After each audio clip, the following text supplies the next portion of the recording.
පළමු ඩයිනෝසර පොසිලය 1677 තරම් අතීතයක සොයා ගැනුණත් එය සොයාගත් විද්‍යාඥයා විසින් එය හඳුනාගෙන තිබුණේ මෙම යෝධ පොසිලය අතීතයේ විසූ විශාල මිනිසෙකුට අයත් පොසිලයක් ලෙසයි.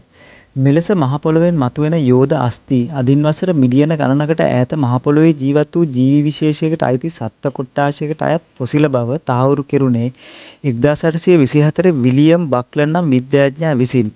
ඔහු එය මාංශභක්ෂක විශාල කටුසු වර්ගයකට අයත් අස්ථියක් යැයි මුලින් නම් කළා. පසුව තමයි මෙම සත්වයින් පොදුවේ ඩයිනෝසරයන් ලෙස නම් කළේ.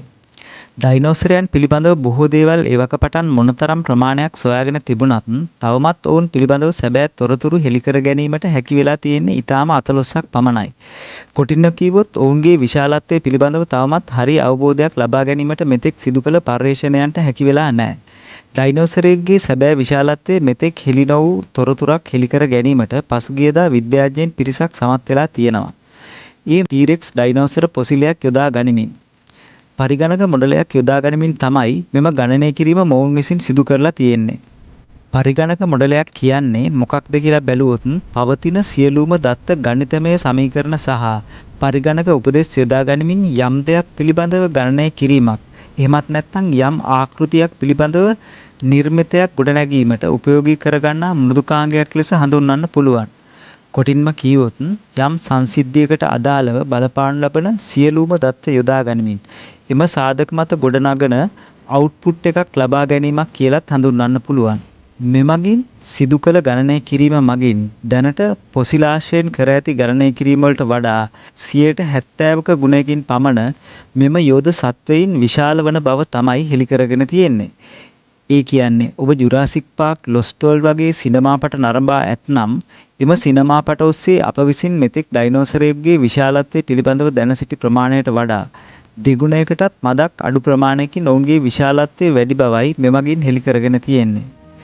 මෙතෙක් හඳුනාගෙන ඇති බොහෝ ඩයිනෝසර විශේෂ හඳුනාගෙන තියෙන්නේ එම විශේෂයෙන් හමු වූ පොසිල එකකින් නැත්නම් දෙකක් වගේ ඉතා සුළු ප්‍රමාණයකින්.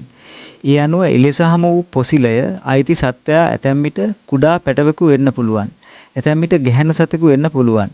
ඒ අනුව මෙලෙස එක් ඩයිනෝසර වර්ගයකට අදාළව හමු වෙන පොසිල එකකින් හෝ දෙකකින් එම ඩයිනෝසර විශේෂය පිළිබඳව සත්‍ය තොරතුරු කියන්නේ ඔවුන්ගේ සැබෑ විශාලත්වය වගේ දේවල් පිළිබඳව නිවැරදි තොරතුරු හෙළි නොවන බවයි විද්‍යාඥයන් සඳහන් කරන්නේ.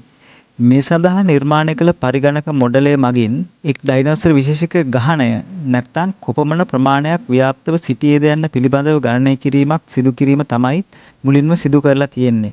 ඒ විතරක් නෙමෙයි ජනගහනයේ විශාලත්වය, වර්ධන වේගය, ජීවත් වුණ ආයු කාලය සහ අදාළ පොසිල වාර්තාව මොනතරම් දුරට නිවැරදිද යන්න පවා මෙම පරිගණක මොඩලය මගින් සිදු කිරීමට මෙම කණ්ඩායම කටයුතු කරලා තියෙනවා.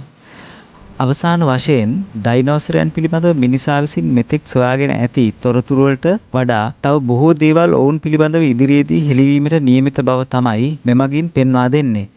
මෙලෙස මහ පොළොවෙන් වඳ වී ගිය ඩයිනෝසරයන් පිළිබඳව ගවේෂණයේදී ඉදිරි වසර 1000ක කාලය තුල බොහෝ තොරතුරු මිනිසා විසින් හෙළි කරගනු ඇතැයි මෙම විද්‍යාඥ කණ්ඩායම පවසනවා.